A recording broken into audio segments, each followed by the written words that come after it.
প্রিয় student, welcome to SKB math and physics education চ্যানেলে তোমাদের স্বাগতম। শুরু করব আজকে পূজার সেট থেকে ক্লাসশিপ সেট সেট নম্বর নেই, এটা হচ্ছে পরিবেশবিদ্যা থেকে কিছু প্রশ্নগুলো ইম্পর্টেন্ট এবং অনেকটাই আনকমন। অজানা প্রশ্ন জানার খুবই দরকার, কারণ দুই একটা প্রশ্ন অজানা যদি চলে আসে এই পরিবেশবিদ্যা থেকে, তো আশা করি ক্লাসটি ভালো লাগবে, স্কিপ করবে না, দেখবে। কারণ পরিবেশবিদ্যা থেকে যে প্রশ্নগুলো নিয়ে এসেছি 50টা প্রশ্ন, 1 থেকে 50, তো বেশিরভাগই প্রশ্ন আনকমন এবং কিছু প্রশ্নের সাথে পরিচিত, আমিও পরিচিত কিছু প্রশ্নের সাথে।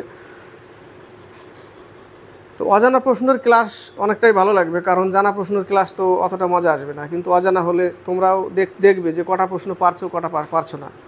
তো শুরু করা যাক। প্রথম প্রশ্ন, এই প্রশ্নটা পারবে। দেখতে পাচ্ছ প্রশ্নটা, স্বর্ণতন্তু বিপ্লব কার সাথে যুক্ত? পাট। সি নম্বর অ্যান্সার, পাট। 2 নম্বর, নিচের কোনটি অরণ্য গঠনে নির্ভর করে? এই যে এই টাইপ প্রশ্নগুলো উত্তর করা কিন্তু খুবই কঠিন। নিচের কোনটি অরণ্য গঠনে নির্ভর করে? জৈব। বি নম্বর অ্যান্সার, জৈব। মনে রাখবে।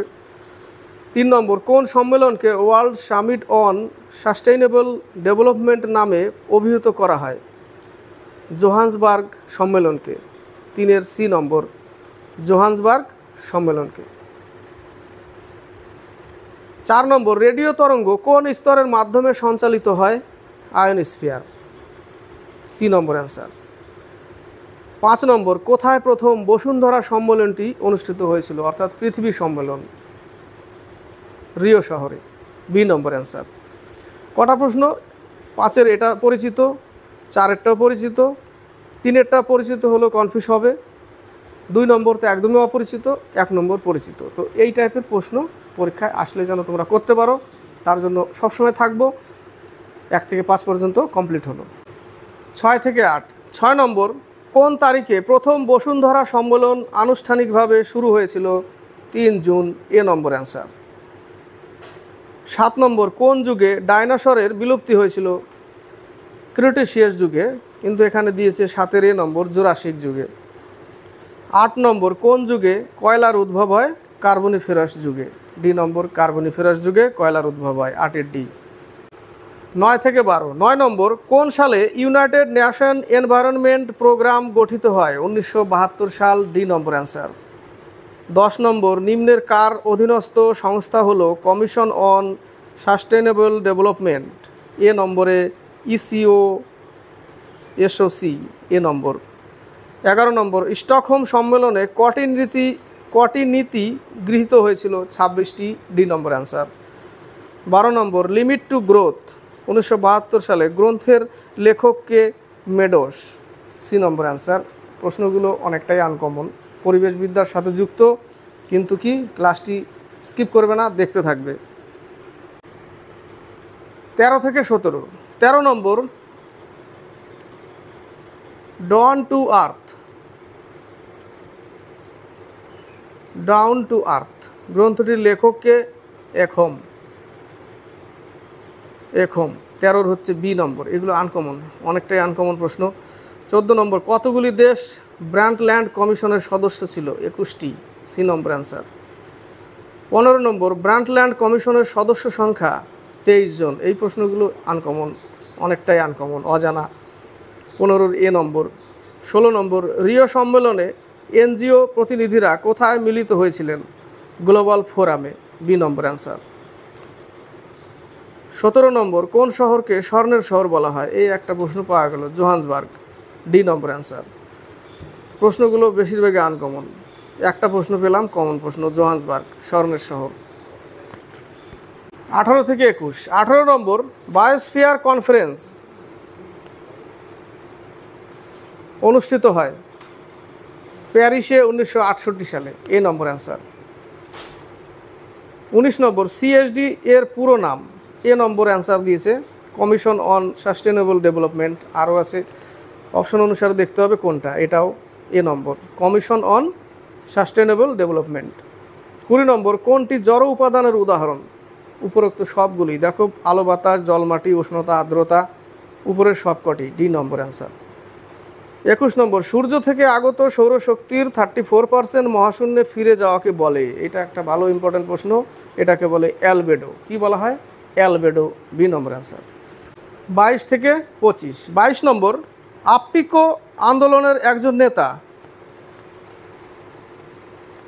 পাণ্ডুরঙ্গ হেগড়ে, পাণ্ডুরঙ্গ হেগড়ে, এ নম্বর। মেধা পাটেকর, এটা হচ্ছে নর্মদা বাঁচাও, মেধা পাটেকর। আর সুন্দরলাল বহুগুণা হচ্ছে চিপকো আন্দোলন। 22-এর এ নম্বর। 23 নম্বর, পশ্চিমবঙ্গের একটি অভয়ারণ্যের নাম হলো জলদাপাড়া, ডি নম্বর।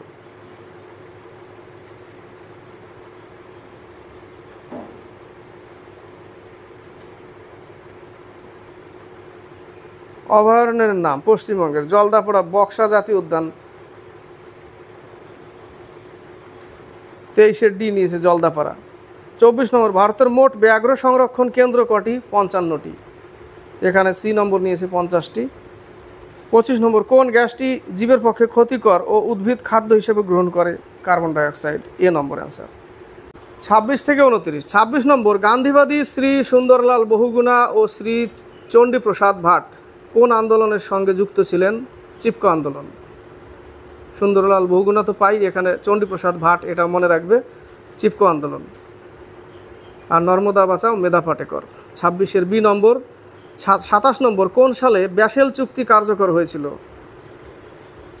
ব্যাসেল চুক্তি 1992 সালে, সি নম্বর অ্যান্সার। 28 নম্বর, মন্ট্রিল চুক্তির মূল লক্ষ্য ছিল ওজোন ক্ষয় হ্রাস করা।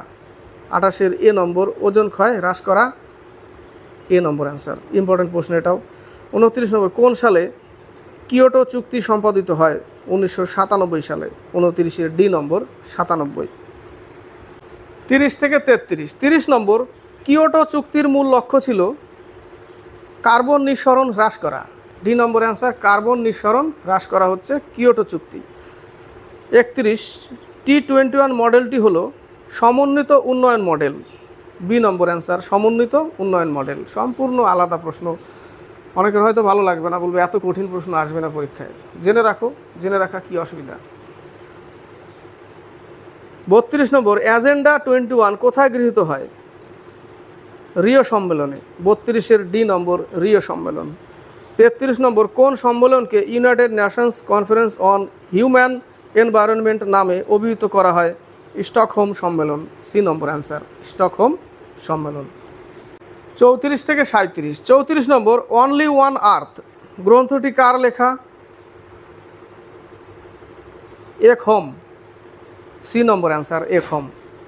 35 number, world commission on environment and development, WCED অন্য কী নামে পরিচিত? Brundtland commission, D number answer, Brundtland commission. 36, Chipko আন্দোলনের একজন নেতা, সুন্দরলাল বহুগুণা নেই এখানে, একটু আগে আমরা কি পড়লাম? চণ্ডীপ্রসাদ ভাট, এ নম্বর অ্যান্সার। 37 নম্বর, আপ্পিকো আন্দোলনের নেতৃত্ব দিয়েছিলেন পাণ্ডুরঙ্গ হেগড়ে, 37-এর ডি নম্বর, পাণ্ডুরঙ্গ হেগড়ে, এটাও পেলাম। 38 থেকে 42, 38 নম্বর, কাকে সবুজ বিপ্লবের জনক বলা হয়? Doctor Norman Ernst Borlaug, B নম্বর অ্যান্সার। 39, নীল বিপ্লব কার সাথে যুক্ত? মাছ চাষ, সি নম্বর। 40 নম্বর, গোলাপি বিপ্লব কার সাথে যুক্ত? পেঁয়াজের সাথে। ইম্পর্টেন্ট প্রশ্ন এটা। গোলাপি বিপ্লব অনেক সময় চিংড়ি মাছও থাকে। গোলাপি বিপ্লব চিংড়ি, পেঁয়াজ। 40-এর বি দিয়েছে পেঁয়াজ। 41, সোনালী বিপ্লব কার সাথে যুক্ত? ইম্পর্টেন্ট এটাও, ফলের সাথে যুক্ত সোনালী বিপ্লব, 41-এর সি। 42, বাদামি বিপ্লব কার সাথে যুক্ত? এটা চর্ম উৎপাদনের সঙ্গে, বাদামি বিপ্লব, 42-এর ডি নম্বর অ্যান্সার। 43 থেকে 46, 43 নম্বর, রূপালী বিপ্লব কার সাথে যুক্ত? রজত বিপ্লব, এটা ডিম, সি নম্বর অ্যান্সার। 44 নম্বর, নিচের কোন সম্প্রদায়টি রাজস্থানের বৃক্ষগুলোকে সংরক্ষণ করে থাকে? বিষ্ণই, 44-এর এ নম্বর, বিষ্ণই। 45, একই ট্রফিক স্তরে থাকে নিম্নের কোনটি? হরিণ ও গরু, এ নম্বর অ্যান্সার। 46 নম্বর, লবণাক্ত মৃত্তিকায় সমুদ্র জলে যেসব উদ্ভিদ জন্মায় তাদের হেলোফাইট বলে। কি বলে? হেলোফাইট, এ নম্বর অ্যান্সার। 47 থেকে 50। 47 নম্বর, নিচের কোনটি খাদ্য পিরামিডের সবচেয়ে নিচের স্তরে রয়েছে? সবুজ উদ্ভিদ, এ নম্বর অ্যান্সার। 48 নম্বর, মৃত উদ্ভিদ ও প্রাণীদের বিয়োজিত করে তাদের কি বলে? তাদের বিয়োজক বলে, এ নম্বর অ্যান্সার। 49, কোনো বাস্তুতন্ত্রে বসবাসকারী উদ্ভিদ ও প্রাণীর মোট পরিমাণকে কি বলা হয়? জীবভর, জীবমণ্ডল বা জীবভর, বি নম্বর অ্যান্সার। 50 নম্বর, মাটিতে নাইট্রোজেন ধরে রাখতে সক্ষম কোন ব্যাকটেরিয়া? রাইজোবিয়াম, এ নম্বর অ্যান্সার। 50টি প্রশ্ন গেল, কমপ্লিট হলো। কিন্তু প্রশ্নগুলো অনেকটাই আনকমন প্রশ্নেরও ক্লাস দরকার। তাতে কি আসবে, অজানা থাকলে একটু মনে হবে না, এটা একটু জেনে রাখি। তো ক্লাসটি ভালো লাগলে লাইক শেয়ার কমেন্ট অবশ্যই করবে। নতুন কেউ যদি দেখে, এবং অনেকের ভালো লাগবে না, কারণ এটা অনেকটা আনকমন, অজানা মনে হবে, এত কঠিন প্রশ্ন তো আসবে না পরীক্ষায়। আসতেই পারে, কি দেবে না দেবে তুমি কি করে জানো আর আমি কি করে জানি, কিন্তু পড়ে যেতে হবে, জানতে হবে, জেনে রাখতে হবে। ঠিক আছে, জেনে রাখতে হবে। জানার তো, জেনে রাখলে তো ক্ষতি নেই, জেনে রাখতে হবে, অবশ্যই জেনে রাখবে। আর এটাই বলবো যে কেউ যদি দেখে নতুন, তাকেও বলবো ক্লাসগুলো করবে, এখানে হোক যেখানে হোক করবে এবং পড়তে থাকবে। অবশ্যই পড়া বন্ধ করবে না, চাকরির সংখ্যা খুবই কম, এই জন্য খুব বেশি করে জানতে হবে স্ট্রাগল করতে গেলে, তাই না? স্ট্রাগল করতে গেলে বেশি করে জানতে হবে, অল্প জানার। এখনকার যে কম্পিটিশন, 5 বছর পর একটা এক্সাম, তো 5 বছরে তোমার মতো অনেকজন তৈরি হয়ে রেডি হয়ে যাবে, যে কম জানে সেও রেডি ফাইট করার জন্য। এই জায়গাটাই হচ্ছে মুশকিল। আর বছর বছর নিলে পরীক্ষা যদি হতো, তাহলে কি হতো, অনেক সুবিধা হতো।